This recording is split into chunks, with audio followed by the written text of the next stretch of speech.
Hi chaps, it's Rob again, and I've got something to show you today which is perhaps a little bit out of the ordinary.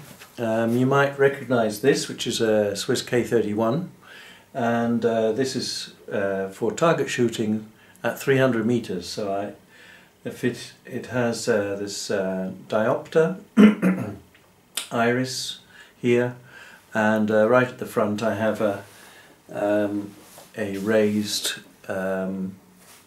front sight in a tunnel, and I think I've mentioned whenever I'm shooting this, because it has this steel butt plate, and the Swiss 7.5 by 55mm cartridge has quite a kick. It's a little bit like 308 on steroids. The problem with that is this is sitting here on my shoulder, and after about 10 shots I'm bruised. I'm probably I don't know, thin-skinned or something, I don't know, but in any case the recoil is so painful that I don't really want to practice, and that's not a good thing, because you only get better with practice. And although I'm not too bad with the old K31, I would be a lot better if I weren't worrying about pulling the trigger and then being hurt. So what I've done is I've taken notice of the fact that for, I think it's this year, or it might have been last year, it's the first year that the Swiss regulations regarding 300 meter shooting allow the use of a recoil pad. Strictly in the regulations it states that they have to be supplied by a particular company, but I think that thing looks awful, and so I'm not planning to have it from this particular company, because I find that solution is not attractive. I mean, after all, it is a classic, this K31, and I think the solution that fitted to it should be a classic. And so what I've done is taken the old butt plate over, and here's an interesting fact. The most butts that, and here I'm talking about the wooden kind, okay? The most that you find on sports guns have a nice rounded top here, which is nice and round to put your cheek on, and the heel it becomes quite thin. So in fact you're expecting that kind of shape. I'll put it against the white background. There you go.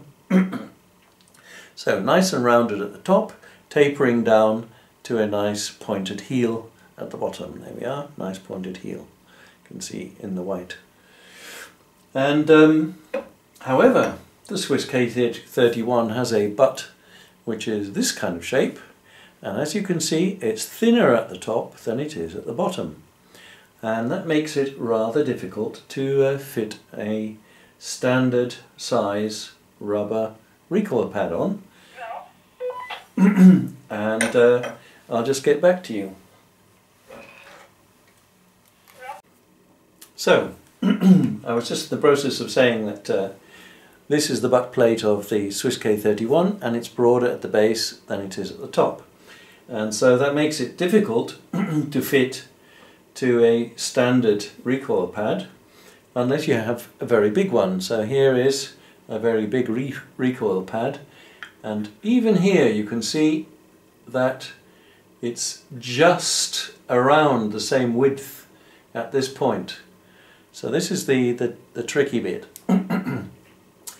And the other difficulty or challenge, let's say, is the fact that the butt of the K31 is shaped. It's rolled over here to correspond to this part of the, can you see that? Yes.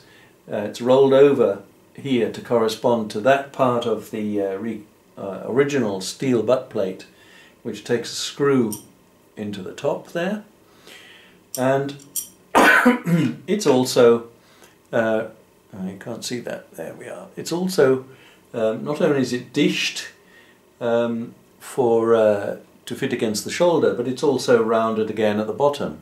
So that's a rather non-standard kind of shape, which makes a standard rubber recoil pad a little bit difficult to fit. So those clever people at I think it's Swiss Products have brought out this spacer, which is very reasonably priced, I have to say. And what this does is it matches the contour exactly of the butt of the K31 and presents a nice flat surface so that you can put your recoil pad against it and grind it to the right shape. So this is the challenge I have in front of me. I have really three major steps. This plastic butt plate is not drilled, as you can see. This Hogue recoil pad is drilled, and you can just about see where the points are here, I think. Let's get some light on it. That's reflecting to me. Is it reflecting to you? I think it might be even better. There you are. You see there's an area in the center where it's going to act as a cushion, and then you have these two. Let's find something to point with. Swiss Army knife. Then you have these two holes through which the screws should be fitted. Now, so the challenges are: provide this plastic plate with holes in the right position for the Hogue recoil pad. Then fix them together and grind them so that they match this line here and that line there. And to do that, I have this homemade recoil pad grinding jig. Let's see if I can, yes I can, there you are. So this is able to be tilted to suit one of these angles here. And then I will use the band sander, belt sander, to grind the right angles on this rubber recoil pad, and hopefully at the end of the day we have something fitted to the K31 that looks like it was meant. And in fact at the end of the day I will have additional holes in the back of the butt here. And I don't know if you can see this. Let's lift this and turn it round. But, and that's no pun intended, but what you can maybe see here, I don't know if you can see that, maybe just there. There are several holes here. Here is one, which is for the top screw of the butt plate. See, butt plate fits on like this, top screw goes here. Then lower down, there's another screw hole for the other hole in the butt plate. But in the meantime there are two, I presume, dowel holes which might have been used while the stock was being machined or made all those years ago in 1941. So very probably the holes in the Hogue are going to collide with some of the holes that are already there. So the screws that go through the Hogue recoil pad will want to go in probably around that point where there are already holes. So that means I'm going to have to plug these and wait till the glue dries to be able to put any more screws in there. So those are some of the difficulties I'm facing. And so I'll try and keep you following it as it goes along. I hope you'll forgive me if I get stuck and spend more time thinking about solving the problem than filming.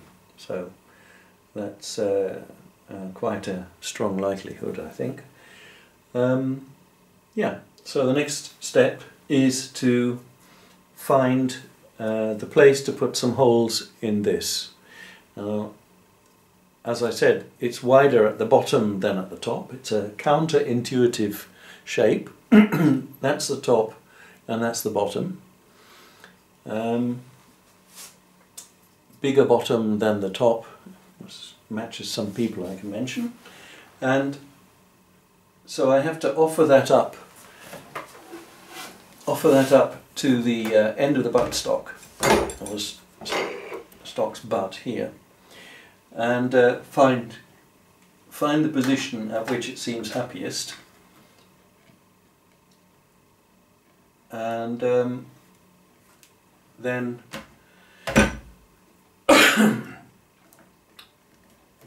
see what I learn from that. It seems to have about 1 millimeter all the way round too much material, which is good news, because if I make sure that the buttstock fits almost exactly with the recoil pad, and yet I find a spot that seems to have a little too little material, like I do in fact at this point here, where it's broadest here, and this is already severely narrowing. I don't know if you can show that. Yeah, there we go. So at this point the Swiss Products filler plate appears to be about 0.5 millimeter wider than the rubber recoil pad. But since we already know that the wooden part is also narrower, I think I'll be able to grind that off. So that's the I think that's the name of the game. So now I have to be able to go through the this pad here and mark on the plastic of this filler piece the exact point where I should drill, so I can use the holes for mounting. And then I can position this exactly on here and mark the butt itself in case I need to start some more holes for the screws, or indeed if the screws go directly into these pre-drilled holes which are too big, which I have to fill. So that's the game plan, and I'll keep you up to date. Thanks for watching. Bye bye.